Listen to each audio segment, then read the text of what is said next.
As she drove her van through the crowded streets of the city, the girl couldn't help but feel overwhelmed by the chaos and despair that seemed to surround her. Everywhere she looked, she saw sick people living in cramped and unhealthy conditions and eating unhealthy foods. Many of them were angry, lashing out at anyone who crossed their path. As a van lifer, the girl was used to living on the road, but even she found it difficult to find a sense of peace in such a toxic environment. She tried to stay out of the way, finding quiet corners of the city where she could park her van and rest, but it was hard. She was small and vulnerable, and she often found herself the target of angry people's frustrations. She felt hopeless, alone, and afraid. But then, one day, as she was driving through the countryside, she came upon a magic portal hidden among the trees. It was a shimmering gateway surrounded by a field of colorful wildflowers. Without hesitation, the girl drove her van through the portal and found herself transported to a place unlike any she had ever seen. It was an eco-village, a community built on principles of sustainability and permaculture.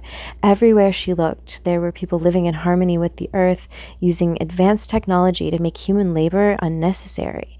Solar panels covered the roofs of the buildings, providing clean energy for the entire community, and intricate systems of pipes and tubes carried water and nutrients to the gardens, where fruits and vegetables grew in abundance. As the girl explored the village, she was struck by the kindness of the people.